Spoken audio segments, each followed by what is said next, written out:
কয়জনকে arrest করছে এটা একটু দেখে নেন, দেখবেন যে খুব ম্যাসিভ কোনো ডিফারেন্স আমরা আরেকটা বিষয় আগামীকাল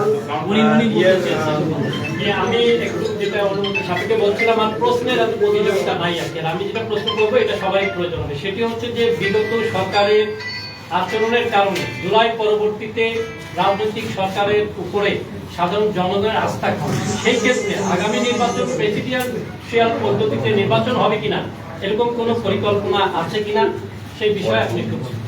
আমি তো যেটা জানি যে আগামী ইলেকশনটা একটা পার্লামেন্টারি ইলেকশন, যেটা শুনছি এটা নিয়ে তো এই কনসেনসাস কমিশনের সাথে পলিটিক্যাল পার্টি এটা নিয়ে তো যথেষ্ট আলাপ হচ্ছে। এই জায়গাটায় তো মোটামুটি কনসেনসাস যে পার্লামেন্টারি ইলেকশন এটাই তো আমরা দেখছি।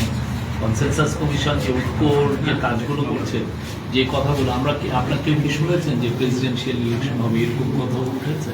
না, বিভিন্ন মতামতের মাধ্যমে সাধারণ মানুষ সেটা তুলে ধরে, সাধারণ মানুষ তুলে ধরে। আমরা পলিটিক্যাল পার্টিগুলো তো সাধারণ মানুষকে রিপ্রেজেন্ট করে।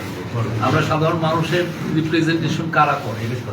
পলিটিক্যাল পার্টিগুলো। আমরা পলিটিক্যাল পার্টির সাথে তো ঐক্যমতের কমিশন বসছে বারবার। আসিয়ার বিষয়টা আগামীকাল আসিয়ার মামলার প্রথম রায় হবে ভাঙ্গুড়া কোর্টে এবং খুব দ্রুত 12 দিন কর্মদিবসের মধ্যে আমরা রায় পেতে যাচ্ছি। এইটা আপনার এই ব্যাপারে সরকারের এটা যেহেতু সাব জুডিস, এটা নিয়ে আমি কিছু বলবো না।